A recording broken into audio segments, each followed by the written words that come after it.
Assalamu alaikum aziz qarindoshlar. Bugun 12 ayning 18-kuni juma. Sizlarga Amerikadagi prezidentlik saylami haqida ozroq o'ylaganlarimni deb chiqishim.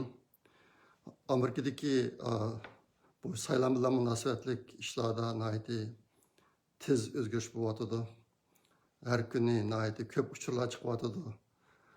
Lekin hozir Amerikada endi hamma o'rinlar ikki taraf bo'lib qolganligi uchun bo'libmi shu Amerikadagi asosli medialar hammasi Donald Trumpga qarshi bo'lganligi uchun shu cho'ng media yoki Tor masalan Google degandek yerlardan biror ozroq uchurni egallab huqoy desa faqat bir tarafdan ham ko'rildi, yana tarafdan ko'rilmaydi. Donald Trumpga qarshi tarafdan ham ko'rildi. Ularning isboti yo'q, yolg'onchilik qilyotdi, saylam natijasini qabul qilmaydi degandek gaplar yana tarafdan ko'rilmaydi. Ashta bo'lganligi uchun men deydigan bir qism gaplar bir qism qarindoshlarga suiqasd nazariyasidak tuyulishi mumkin. Sababi nima deganda albatta men degandek uchurbak ko'p.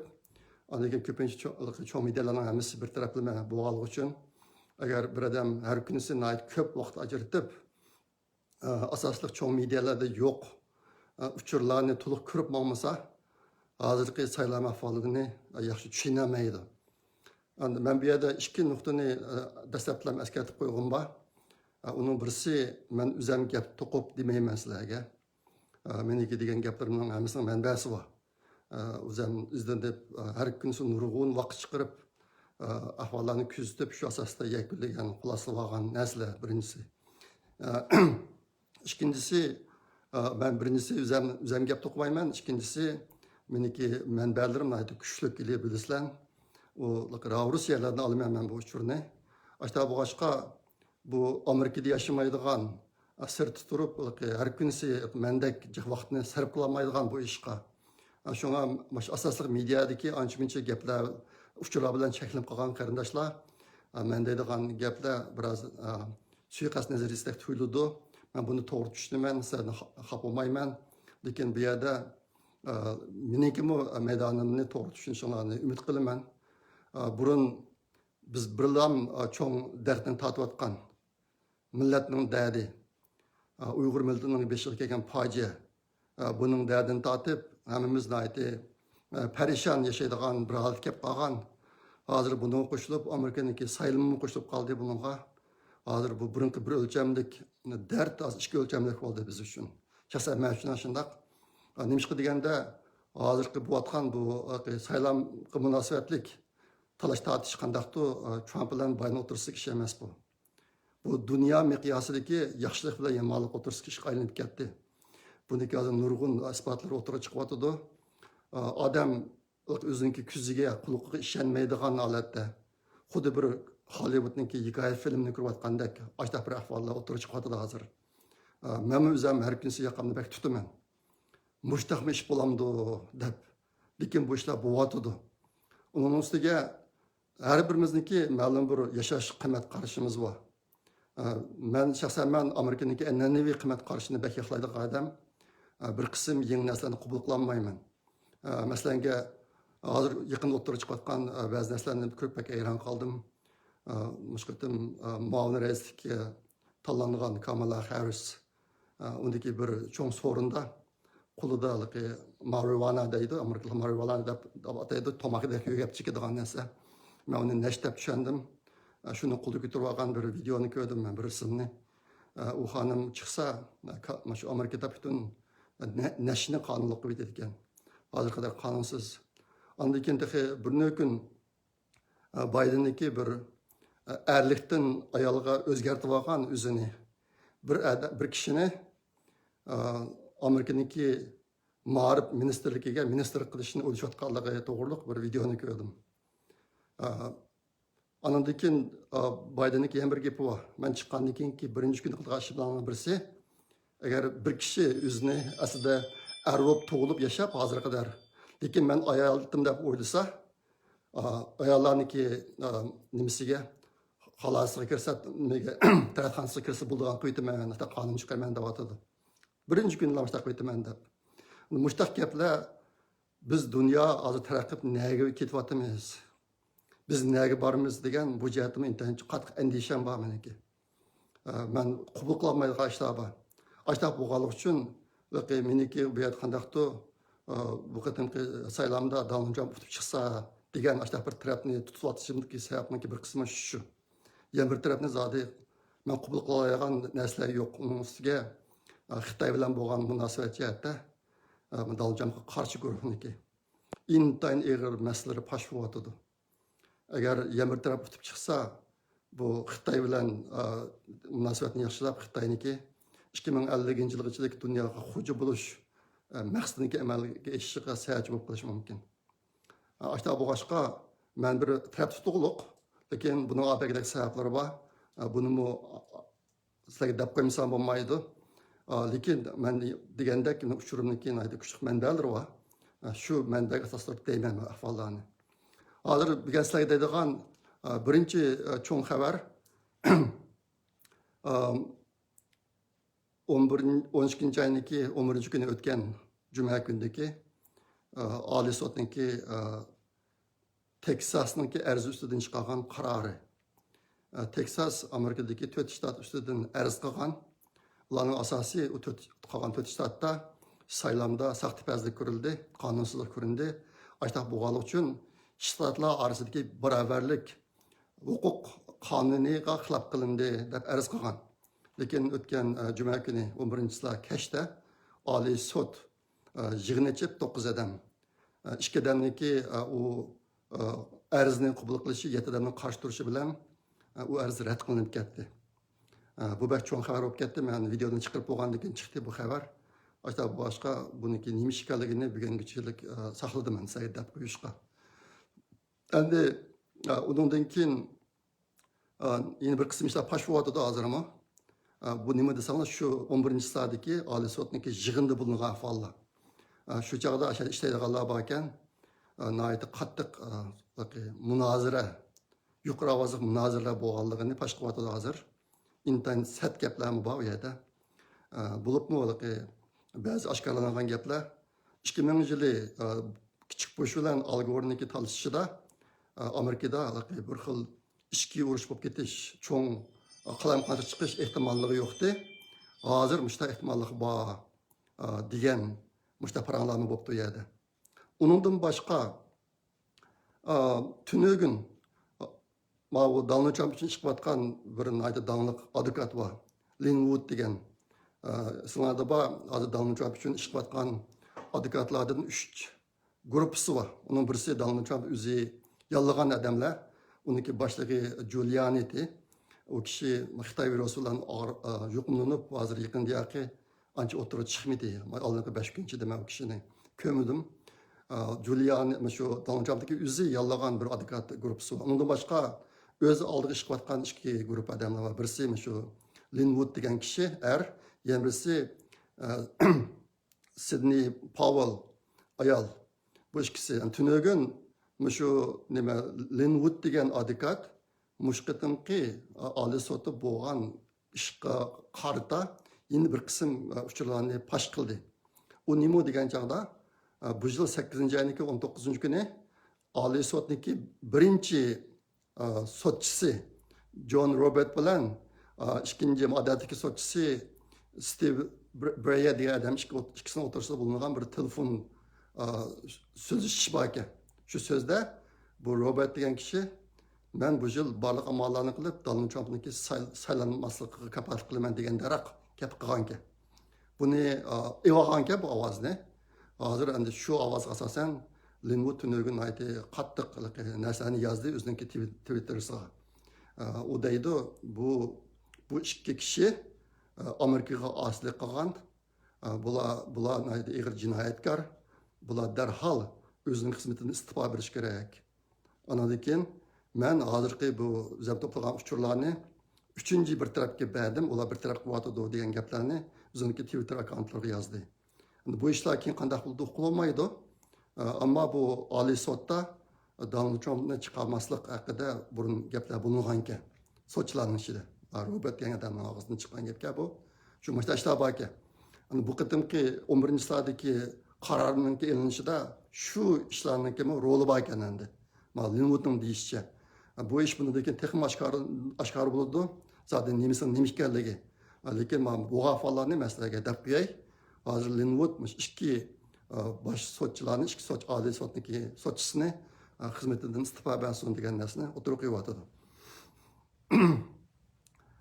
Andan keyin yaqinda hozir mana shu Giuliani kasal bo'lib qolgandan keyin hozir yana bir lawyer chiqdi. U aslida xili cho'ng yerlarda ishlagan odam ekan. Pensiya chiqib ketgan kasida bu odam mana shu tunugimi, birinigimi yana videoda so'zladi. O'zining qanday bo'lib Donald Trumpniki shu advokatligini o'ziga olganligi. Hozir Amerikadagi nurg'un advokat atroflari, shirkatlari Donald Trumpniki arzini o'ziga olishni xohlamaydi ekan. Xohlamay o'tiribdi.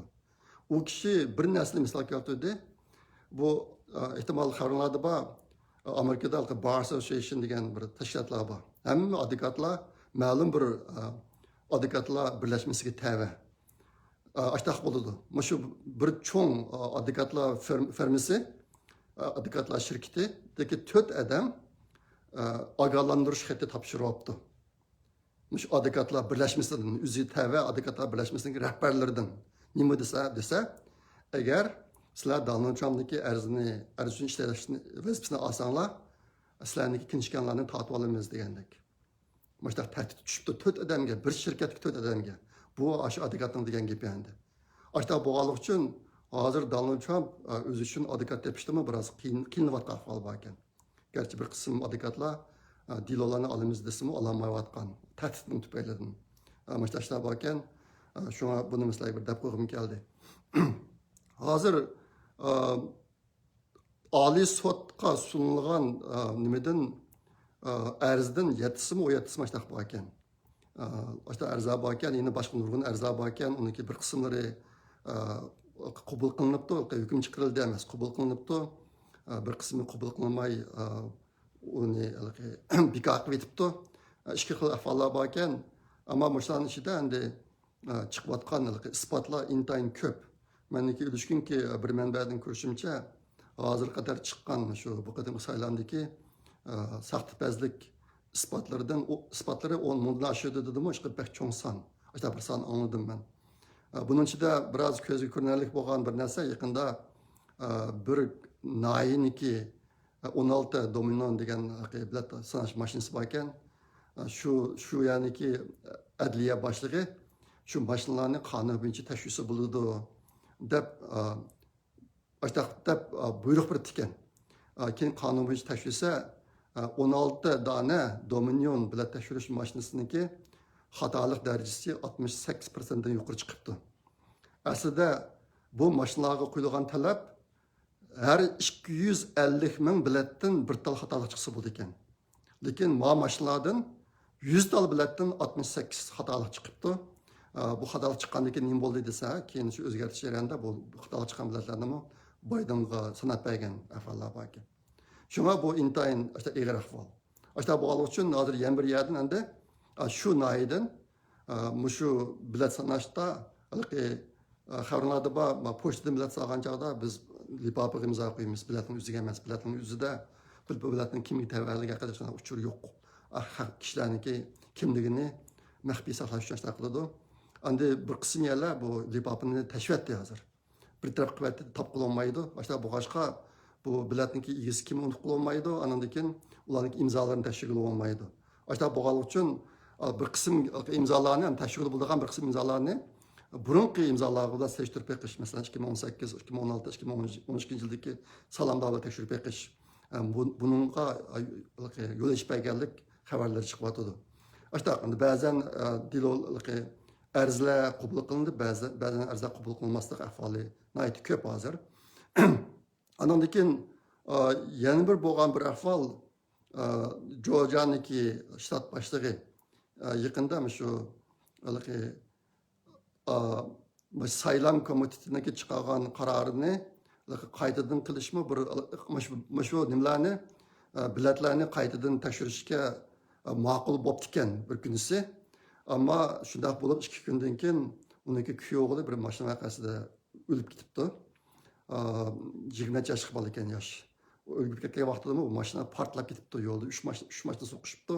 Qolgan mashina 2 mashina portlamabdi, ammo Mabalniki mashinasi portlab ketdi. Ashta bo'lgandan keyin bu Georgia shtatidagi boshlig'i o'zining qarorini o'zgartirib, 180 gradus o'zgarib, aslidagi qo'shilgan narsaga qo'shilmagan mana bir ahvol yuz berdi. Anamdan keyin mush ahvollarni tekshirishga tanlagan bir tekshiruvchi endi, shtatniki tekshiruvchisi ekan. Bu bir odamni qo'yib ekan, mush ahvollarni tekshirishga qo'yib qo'ysa, bu odam 9 kundan keyin bu odamning o'ligi topilibdi uydan. Buniki deyilish, sirqi degan gap, bu odam o'zini o'ldirib olibdi deydi. Ammo tilini chaynatibdi o'zini o'ldirib olgan vaqtida. Shunga ba'zilar deydi, bu o'zini o'ldirib olgan odam tilini chaynab, unda qilmaydi. Bu shunga bu bir suiqasd qilish mumkin deb. Hozir mushtaq ancha voqealar bo'lyapti. Shunga bularni sizlarga o'qib keldi, ma bir ish bilan mushtaq ishkadanniki jinni zamon bo'ldi hozir. Bu keng ko'lamdagi ahvol emas, lekin salamul munosabatlik mushtaqlar o'tirib chiqyapti. Shundan bularni xabardor qilaman. Shunga hozir Donald Trump turib bir qism ishlarni qilganlar ustida intayin ig'ir besim bor. Bu tahdid pek ko'p. Ashta boshqa bir qism kishilar jur'at qilmayotgan yoki o'zgarayotgan ahvollarmi bor. Endi ma'abtida 3 cho'ng ish bo'lmoqchi. Mush haftada Amerikada 3 cho'ng ish bo'lmoqchi saylan bilan munosabatlik. Ikkisi bo'ldi, birisi bo'lmadi. Unimi desanglar 14-chilar Amerikaniki saylam, har bir shtatniki saylam institutlari o'ziniki saylam biletlarini eklib topshirdi. Amerika federal hukumatiga topshirdi buni. Endi bu yerda bu biletlarning hammasi Lipapining ichida og'zi yepiqliq. Bu biletlar aslida 1-ayning 6-kuni ochiladi. Endi buning ichida o'tganda gapni men sizlarga dedim. O'tganda 6 shtat degandim, keyin New Mexico degan shtatni qo'shtiribdi, jami 7 shtat. 7 shtat 82 bilet. Bu 7 shtatniki Cumhuriyetçi parlament a'zolarimi o'z oldiga prezidentni saylab, prezident saylab, o'zlarining lipaplarini bilib topshirdi. Shunga ama 7 shtatda 2 dan lipapa sunildi yuqoriga. Bularning hammasini 1-ayning 6-kuni ochmoqchi. Shunga 12-ayning 14-kuni bu lipaplarni ichib biletlarni sanab Biden ufti deb e'lon qilgan ish yo'q. Lekin shu kunimi yana Biden rasmiy ufti chiqdi deb yana kam ko'lamda xabarlar bo'lib ketdi. Amaliyotda unda ish yo'q. Endi buning bilan munosabatlik bir muhim ish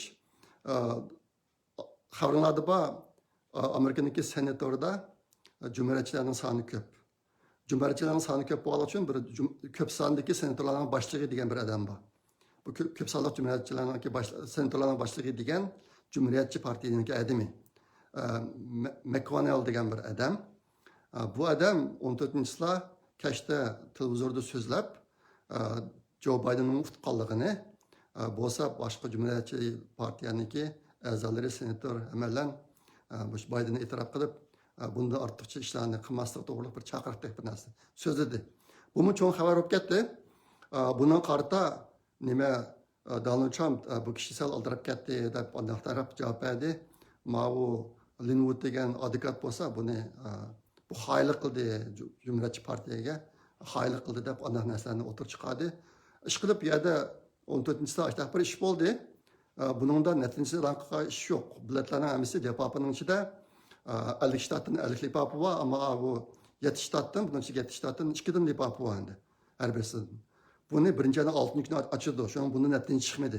Lekin bu qatimmi xuddi saylam kunidagi o'xshashlamkin yana Joe Biden ufti deb nurg'un cho'ng medialarning hammasi ashta deb e'lon qildi.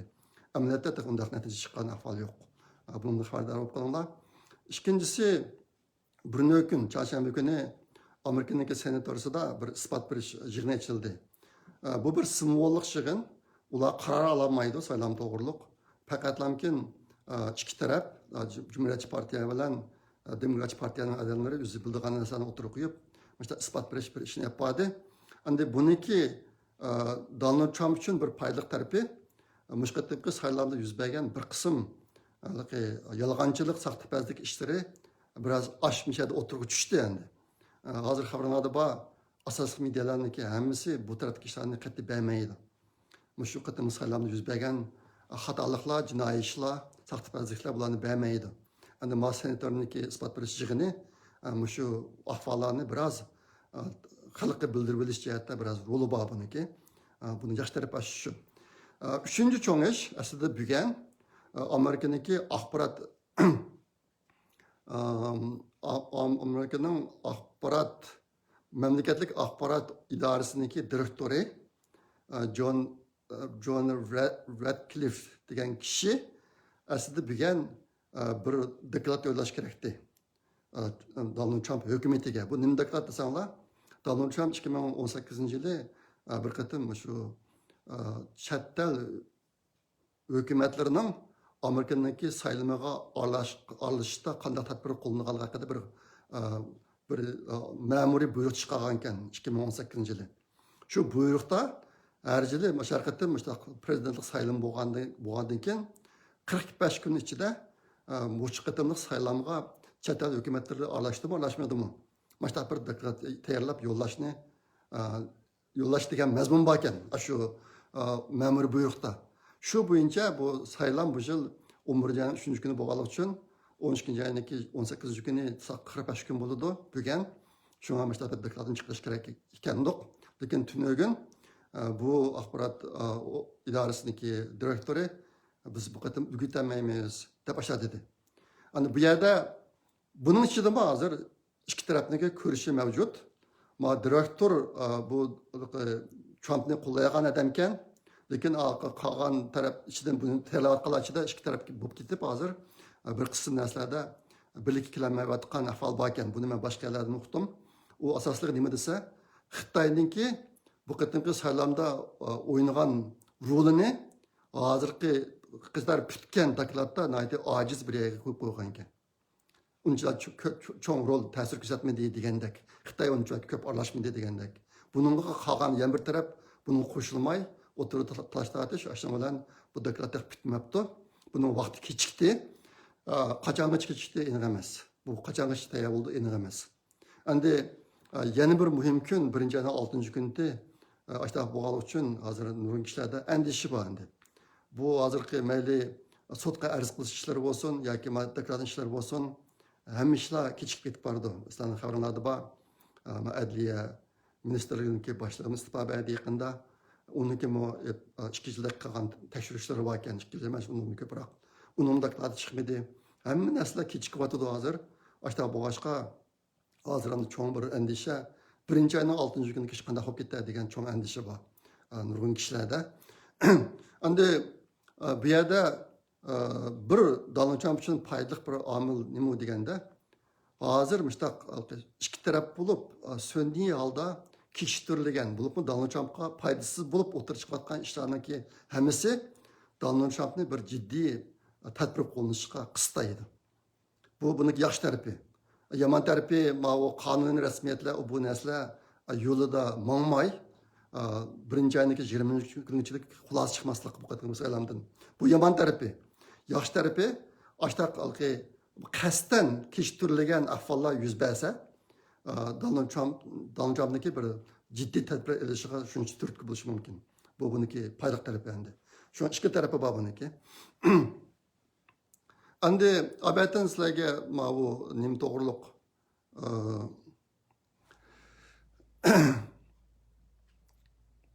uni sal kechiktirib yana bir gap bordi. Mana shu nima 2 kunning oldida Michigan shtatiniki bir kongress a'zosi videoda so'zlab 1-ayning 6-kuni nima bo'lganligi to'g'riliq bir tushuncha berdi. Hozir 1-ayning 6-kuni aslida nima bo'ldi desanglar, 1-ayning 6-kuni ABD men degan 50 shtatdan kelgan saylam bülteni lipapadan içip, onu sanab, anikin kimning utqanligini e'lon qilish ishi bo'ldi 1-ayning 6-kuni. Hozir bu ishlarning hammasi biroz aniqsiz bo'lib qoldi. Sababi nima degan chaqda 50 lipapadan boshqa 7 shtat 2 dan lipapa yo'lladi. Birisi demokratlarniki, birisi aslidagi saylam ishlariga mas'ul komitetniki rasmiy bileti, yana birisi shu 7 shtatdagi Cumhuriyetçi parlament a'zolari o'z oldiga chiqargan qaror. U qarorning hammasida Donald Trumpni saylaydi bular. Ashta qilib hozir 57 lipapi var birinci aydan 6. gün açılan. Anda bunda ahvalda qandaq bo'ldi ekan desanglar, bu biletni içip agar har bir shtatniki saylov natijasiga hech kim qarshi turmasa, o'tib ketadi ekan bu. Lekin bir shtatniki chiqargan yakuniga nimadan senatordan bir adam, Kengash palatasidan bir adam ve Avam palatasidan bir adam, ikki tarafdan birdan adam qarshi chiqsa bunga, u bilet o'tmaydi ekan. O'tmay ne bo'ldi ekan desanglar, o'tmagan biletlar haqida Kengash palatasi bilan Avam palatasi ikkiga bo'linib, 2 soat munozara etib, yine qaytadan qaror chiqarish, bilet tashlash ishi bo'ldi ekan. Bu burungi qoida ishlaq ekan.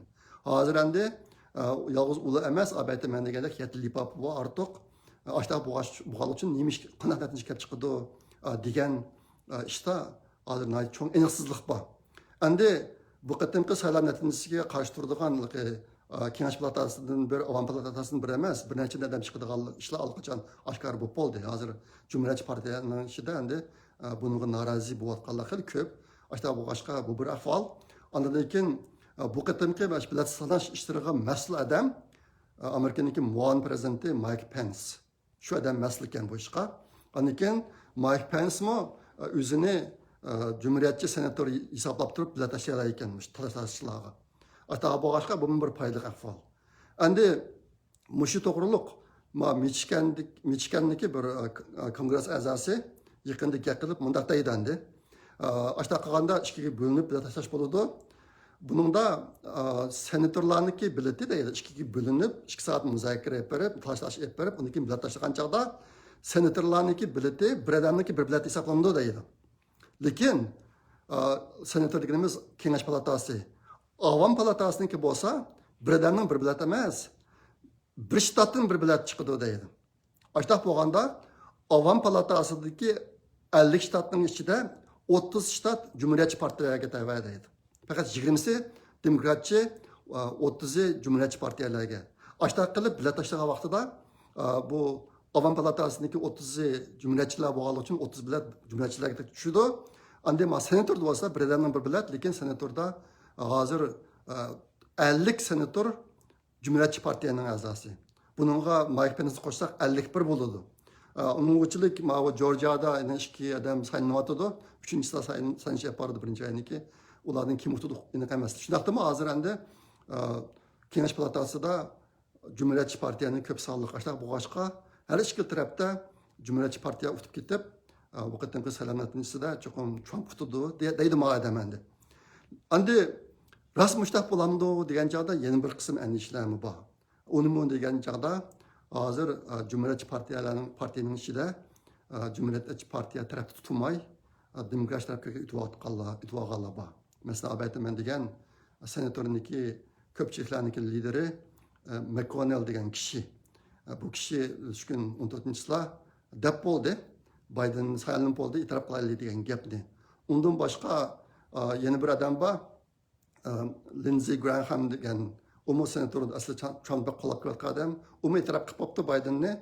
Anlakin bizim ayeti süydiğen senatör Michael Rubio. Umu xil burul elan kıpaptı iken Biden'ni itiraf kıldığanlığını. Anda işte bir kısım adamlar hazır Biden'ni itiraf kıldığanlığı için bu sanda köp sağlıkını bulanmaya kılış ihtimallığımı var. Şuna hazır birinci ayının 6. gündeki iş asasen kapkaranlığı. Zaten etmesi manda çıkıdı diyemeyimiz biz. Bu iş bana hazır minimum en kinavatkan ahvalının birisi şu. Kiyinki mühim gün aşırı şu çağda kanaklatını çıkıp aladı. Andi hazırki bir kısım oturup çıkıvatkan hadiseler Donald Trump'ınki bir ciddi tedbir kullanışıga qarab tayyorlanayotganligini ko'rsatadi. Bu nima desanlar, masalan, albatta ben deganda 2018-yili Donald Trump bir ma'muriy buyruq chiqarib, shu chet el hukumati Amerikaning saylamiga aralashsa, uni qanday bir taraf qiladi to'g'ri bir ma'muriy buyruq chiqargan ekan. Hozir albatta men degan dokladmi, shu buyruqqa asosan ishlanayotgan doklad, bugun e'lon qilingan doklad e'lon qilinmadi. Çünkü bu jihatda bir qism ishlar yapılayotir. İkincisi, Donald Trump yaqinda Amerika'daki devlet müdafaa ministerlerini almashtırıverdi. İki adamni. iziga yanında adam qo'ydi. Andan keyin 11 shu Amerikaning davlat bexatarligi maslahatchilaridan 11 odamni hammasini ishdan bo'shatdi. Bo'shatib o'rniga ba'zi odamlarni evatidi. Buningga hozir birinchi qo'l mas'ul bo'lgan kishi burun aslida Kissingirdi. Kissingirni sizlarni bilasizlar, 70-yildan boshlab bu Xitoyniki yaqin do'sti bo'lib, 79-yildan takib bujilg'ichilik bu odam Xitoyga 77 qatim borgan ekan. Buning ichida 50 necha qatim rasmiy xizmat bilan borgan ekan. Amerikaniki davlat hukumatiga vakil qilib turib borgan, qolgan 20 necha qatim o'z oldiga o'ynag'ilib borgan ekan. Bu kishi Xitoy bilan bak yaqin Yahudi, bak yaqin aşkı Amerikani Xitoylarga siltitishda nayt cho'ng rol o'ynagan odam. Mush kishi shu Amerika davlat mudofaa maslahat gruppasiniki birinchi qo'l boshlig'i ekan, uni evatdi. Uning o'rniga kim chiqadi desanglar, 100 yillik marafon degan kitobdan xabaringlar bor.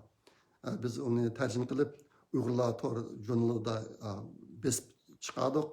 Aslimiz Parizat bütün başdan oxir o'qidi. 100 yillik marafon degan kitobni yozgan Michael Pillsbury degan odam. Bu odam hozir shu Amerika davlat mudofaa davlat bexatarlik komitetiga birinchi qo'l boshliq bo'ldi bu odam. Shunga hozir Donald Trumpning qilgan ikkinchi ishi shu. Davlat mudofaa ministerlarini almashtirib o'tish uchun. Bu mudofaa ministerligiga yangi odam qo'ydi. Donald Trumpni qo'llaydigan odamlarni. Uchinchi bir xil ahvol kulayotgan hodisa yaqinda Amerikada bir 82 Kunjang shi deydi. Osmondan sakrash quruqlik armiyasi bor ekan 82 Kunjang shi deydi Xitoycha. Bularniki gapi ko'proq chiqyotdi. Bular yaqindan bir yangidan banshlarni aparish, andan keyin storm is coming deydi. Bir cho'ng bo'ron chapqin kelyapti deb bular tayyorlik qilishni boshladi. Boshqadan. Bu storm is coming degan gap bir necha yerda chiqdi yaqinda. Birisi shu Amerikaning alayda qismidan chiqdi. Boshqa boshqa bu Donald Trump'daki bir ciddi tedbir qo'llanishidagi tayyorliklari bo'lishi mumkin deb qaralyotdi. Andan keyin to'rtinchisi bu qatimki saylovda yuz bergan ahvollarni siyosiy o'zgarish, andan keyin bu jinoiy ishlar deb ataydigan atalg'ular o'tirib chiqdi. Yaqinda shu 14-slardagi ishdan keyin Donald Trump bir Twitter'ga bir narsa yozdi. Bu qatimki saylovda yuz bergan ahvollar naydi ig'ir darajada jazo berishga bo'lgan jinoiy ish. Agar sizlar bu qatimki shu saxta saylov natijasini e'tirof qilgan shub qolsanglar, o'zinglarni avaylanglar. Bu bir ig'ir chora ko'rishga tegishli jinoiy ish degan bir narsani yozdi Donald Trump. Shunga bu shu saylov haqida bir xil tadbirlarniki qo'llanishniki qo'llanish yuzidan qilinayotgan tayyorlik deb qaralyotdi. Beshinchisi o'tgan shanba kuni Donald Trump Amerikaniki West Point Shidanjunsho degan harbiy maktabiga bordi. Bu yerda aslida bir ikki tarafniki top musobaqasi bo'lmoqchi ekan, shuni ochilish marosimiga bordi. Agar ko'rmagan bo'lsanglar, videosini ko'rib boqinglar. Intayin hayvatlik bo'g'adamni bütün armiyalar o'rnidan turib USA deb vaqirab Donald Trumpga intayin cho'ng hurmat bildirib, ajoyib bir hayvatlik bir xil ko'rinish bo'ldi. U yerga berishdan burun Donald Trump kuchar arplan bilan Washington poytaxtida namoyish qilayotgan kishilarniki 5 yildan uchib o'tdi. Uni ko'rib boqsanglar bo'ladi. U yerga borgan odamlarmi bak ko'p, necha 10 ming odam deb anladim men. Ashtaq bir ahvollar bo'ldi. Demak, bu yerda hozir Donald Trump harbiylar bilan bo'lgan munosabatda bir qism ishlarni qilyotdi. Buni bir jiddiy tadbir qo'llanishiga tayyorlik bo'lishi mumkin deb qaralyotdi. 6-chi alomat Donald Trump'niki bir alayda qismi bor ekan. Shu kunisi shanba kuni ushgan tikuchar arplanda shu qismniki ismi bor ekan arplanda. Andiki buniki bir daqiqan gaplar bor ekan, shu gaplar mancha chiqyotdi o'tirg'i. Ishqilib shu 6 xil ahvollarning hammasi Donald Trumpni bir xil jiddiy tadbir qo'llanishi mumkin degan kishilarda bir tushunchani paydo qilyapti hozir. Endi sizlarga deb qo'ydigan yana bir qancha ishlarni deb qo'yay. Bu o'zim anglab hayron qolgan ahvollar. Buni agar qiziqadigan qarindoshlar biroz iznib boqaman desanglar, iznib boqsanglar bo'ladi. men bek hayron qoldim. Amerika mı, muştaq mı bo'lib ketganmi degan masala bu. Odamni shunchalik hongtong qoldiradigan masala. Shunga sizlarga qisqacha deb qo'yay. Qiziqadiganlar izlab boqsanglar bo'ladi. 1978 yılı Jimmy Carter prezident vaqtida bir qonun chiqargan ekan. Shu qonunning natiijasida bir alayda grup odamlarni tashkil etdi ekan. Uni inglizcha Senior Executive Service deydi ekan, SES deb. Buni izlab boqsanglar bo'ladi to'g'ridan. Senior Executive Service deb. Bu nima ekan desanglar, bu Amerikada aqlli odamlar ichida siyosiy aralashmay şirket, karxançılık şunluq adamlar köp. Hani hərbilərin içində, başqa sahalarda, siyasi sahada emas, başqa sahalarda adamlar köp.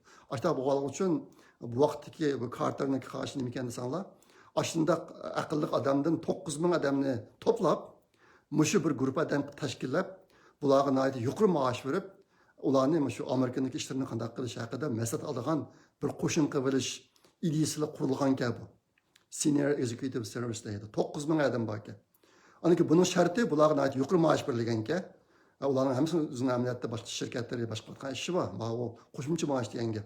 Ularning maaşı, yillik maaşı 130 mingdan 200 ming dollargacha maaş oldi ekan.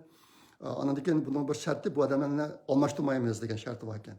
Agar alayda ahvol bo'lmasa, Amerikaniki rahbarlik qo'shininiki birdamlik to'liq o'zgarib ketishini oldini uchun bu kishilar uzun muddat ishlaydi deb bekitgan ekan. Lekin 2008 yılı Obama Amerika prezident olgandan keyin bu adamlarni bu almashtirishga boshlabdi. Boshlab 9000 adamdan 6000 almashtiryapti. 6000 ni. Aslida almashtirishga bo'lmaydi degan adamlardan 6000 almashtiribdi. 3dan qismi almashtiryapti. Ashta qilibdi. Andan keyin 2016 yildagi prezidentlik saylimida Muşu 9000 adamniki 95%'i Hillary'ga bilan tashlabdi. Bu endi men bak hangdan qoldim bu ahvollarga qarata. Bu 2016-yildagi saylamdimi ajoyib o'yinlar bo'lgan ekan. Xitoyning qo'li bor ekan bu yerda. Xitoy u qatim mag'lub bo'lganligi uchun bu qatim butun tadbirlarni o'zgartib, texnik qattiq tutishgan ekan bu saylamda saxta vaziyatni keltirib chiqarishga bu jihatda ishlar bakchiq bu yo'l so'zlab olmayman men. Lekin mushtaq bir voqeani anladim. Shunga agar qiziqsanglar, Senior Executive Service deganni tekshirib olsanglar bo'ldi. Izni boqsanglar. Yana bir cho'ng voqea yaqinda nima Amerikaniki senatorlari ma bu Facebook'niki qurg'uvchisi va egisi Zuckerberg ustidan bir isbot bir yig'ini ochdi. Bu Facebook'niki boshqa o'zlari raqobatlashadigan kichik shirkatlarni setvelib bir taraf qilib mag'lub qilib qolgan ahvollar. Ba'zilarini saqlabdi, masalan Instagram, WhatsApp, YouTube deganlarni, ba'zilarini Facebook setvelib uni ishdan qoldirib o'tibdi. O'zi raqobatchi qoladi. Shu to'g'riliq hozir Amerikada Facebookni parchalash kerak. Facebook va Google'ni parchalash kerak bo'lib, monopol qilib oldi degan ahvollar bor. Bundan boshqa yaqinda pash bo'lgan bir cho'ng voqea nima desanglar, shu Zuckerberg Muşqatinqi saylamga 500 milyon dolar pul chiqaribdi. Amerika hukumatining shu saylam bilan munosabatlik ishlarga ajratgan puli 480 milyon dollar ki. Lekin ma kishiniki chiqargan puli 500 milyon dolar. Bu pulni 5 fondi jamiyatiga taqsim qilib turibdi. Shu Amerikadagi shu saylam ishlariga to'p qo'shilgan tashkilotlarga bilib berish uchun.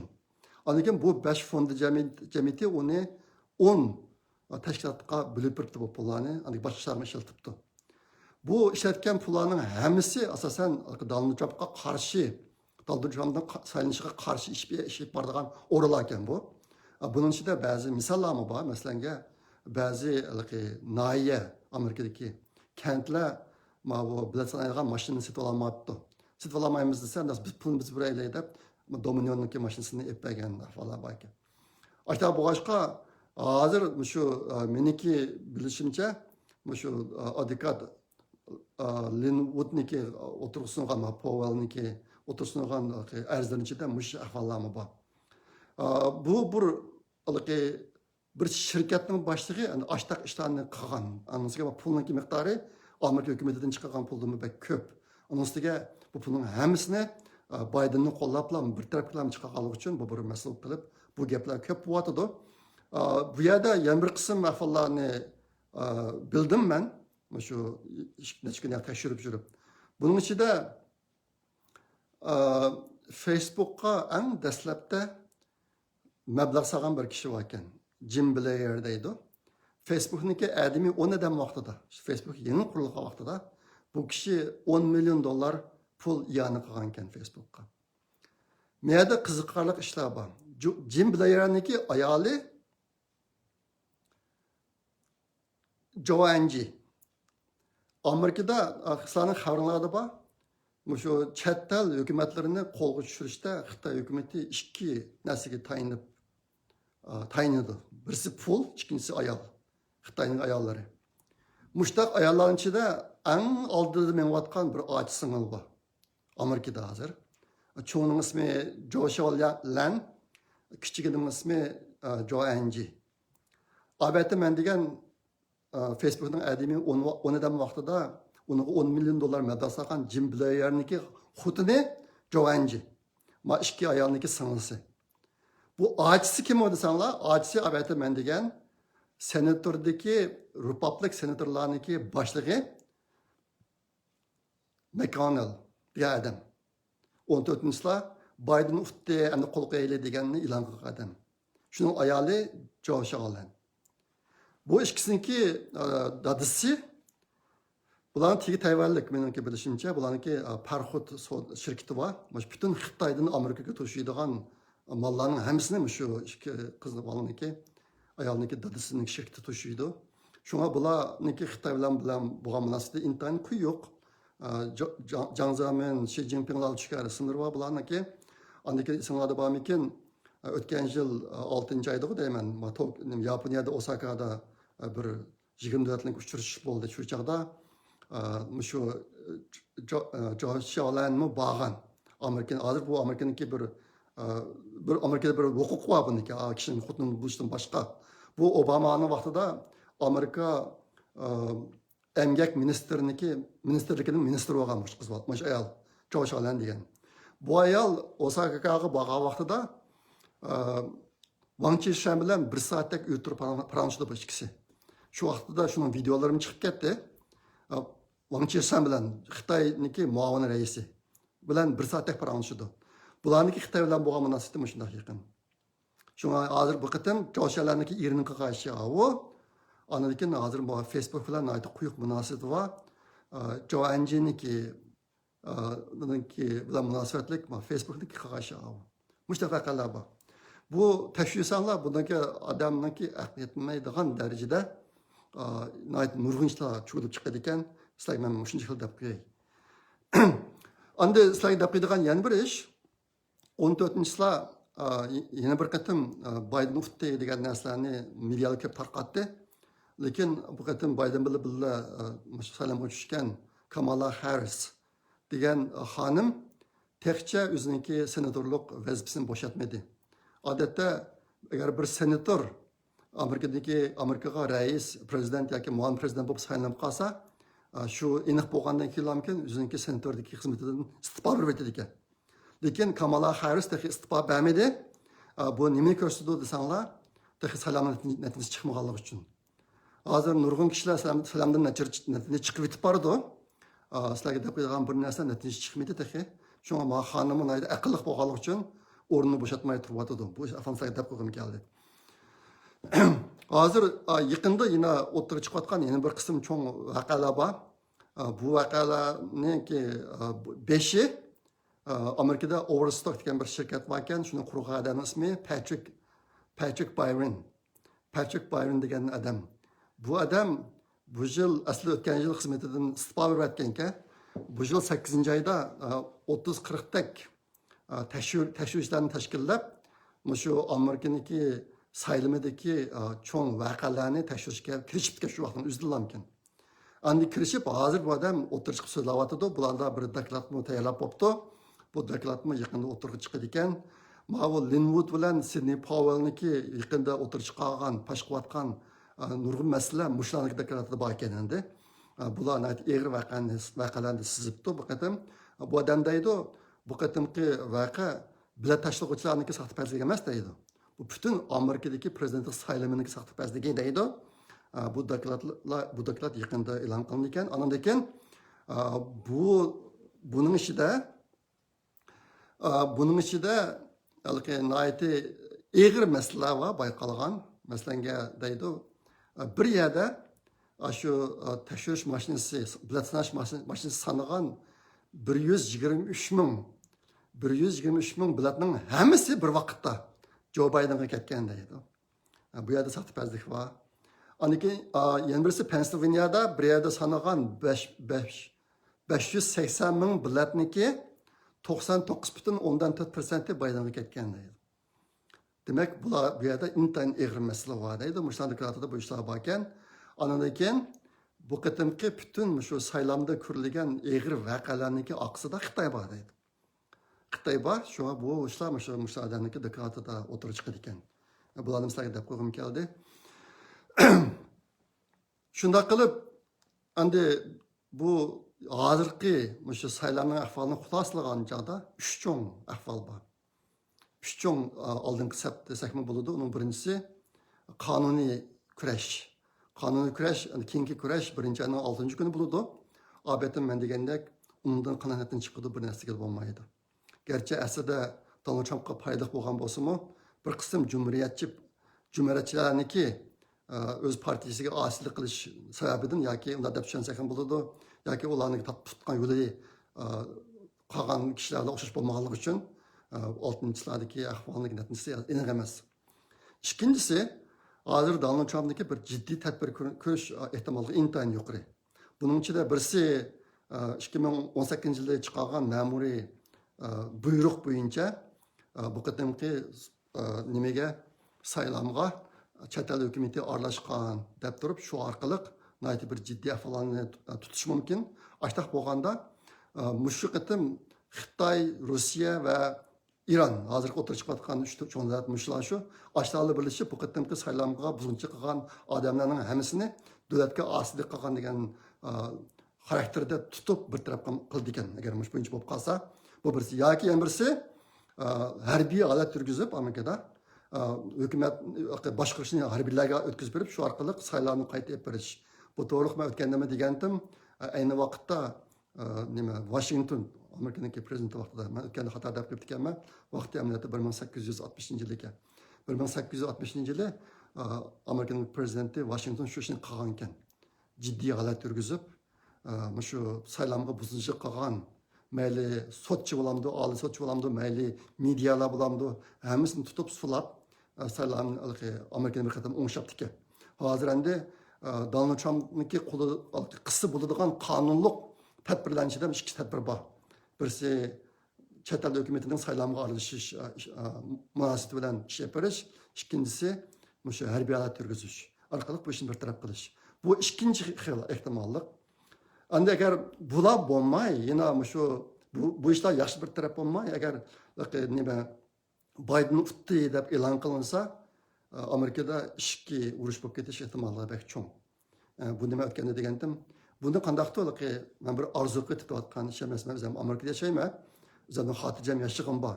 Lekin hozirgi Amerikadagi shu Donald Trumpni saylagan 74 million odamlarniki alapozga qarasanglar intayin yomon. Men o'tganda dedim, bu yil shaxsiylarning qurol sotib olishi 40% o'sib ketibdi deb. Lekin o'tgan shanba kuni namoyishchi odamlar qarab qo'yinglar, Donald Trump nima Jorjiyaga borgan vaqtida oldingi haftasi qancha odamlar chiqdi, buni qarab qo'yinglar. Mushtafalar bo'lganligi uchun shu ishga urush bo'lib ketish ehtimoli bek cho'ng. Lekin mishat deb qo'yganim, yaqinda Bidenmi Jorjiyada bir qatim yig'ilishib bordi. Shu 14-yilda deyman saylam bo'lgan kunisi. Yig'ilishib borgan, unga kelganlar 22 odam ekan. Shu maydonga kelganlar 22 odam, lekin to'rda ko'rganlarmi 4000 dak odam ekan. Nimanikini xabarlarda bor, Donald Trumpning ko'rgani nurg'un million odamlar ko'rgan to'rda. Bitta cho'ng farq bor. Shunday bo'lg'achqa, agar qonuniy tadbirda natija chiqmay, jiddiy tadbirda natija chiqmay qilib, yana Biden ustida deb e'lon qilinsa, uchinchi xil ehtimollik ishga urush bo'lib ketishi mumkin degan farazlar intayin kuchli hozir. Shu ehtimollarning hammasi sizlarga deb qo'ygim keldi. Endi yaqindagi Trump, Linwood, andikin Sidney Powell hammasi bu bizim kurishimiz endi boshlandi deb jakalatdi. 3 yil tanlamken Donald Trump başında acaba Twitter yazdı. Bizim kurishimiz endi boshlandi deb. Ben yaqinda Donald Trump'niki tercümalarını bir kısım tercümalarını ko'p chiqdim. Bu ko'p yaqinlar nurg'un yig'inlarni ünvan alaysan, o adamning mijozi, dadasining mijozi. Andikin o'ziniki axloqiy o'lchamlari shu kishilar bilan bo'lgan munosabat jihatlarda nurg'un narsani bilib oldi ekan. Ben shaxsan qiziqdim. Bu odamniki mijozidan qaragan chog'da hozirgidek ahvolda u asabdan asos chekinmay ekan bu odamning mijozi. Shundoq mana bir ahvol. Eng oxirgi bir gap. Yaqinda men ko'ryapman ba'zi manbalardan. Bu qatim Amerika chet el hukumati bu qatimki saylovga aralashib buzdi degan mushtaq yakun bilan tadbir qilinib qolsa, Xitoy hukumatiga intayin og'ir chora qo'llanishi mumkin ekan. Mush qatimki saylovda taqqa-tuqqi ish qilgan odamlarning hammasini Amerikaning ichki odamlar bo'lsa, ularni davlatga osiylik qildi deb tutib, chet elnikiga bo'lsa, og'ir tadbirlarni qo'llagan ekan. Bunun işte iqtisadi tadbirniki bir qismi ularniki bütün Amerikadagi mal mulkining hammani musodara qildi ekan, to'ntidi ekan. Ashta bunday bir ahvol bor ekan. Endi hozir ba'zi joylarda deyotdi, agar Amerika mushta bir tadbir qo'llansa, Xitoy bu qatim Xitoy hokimiyati o'zini qo'llab qololmaydi deydi. Hozirmi Xitoy hokimiyati shu Amerikaniki qattiq tadbirlarni qo'llanishi sababidan intayin og'ir patqa qilib ketdilar hozir. Agar Amerika bu agar Xitoyga qo'llangan tadbirni nisal kuchaysa, Xitoy hokimiyati bardosh bermaydi deydi.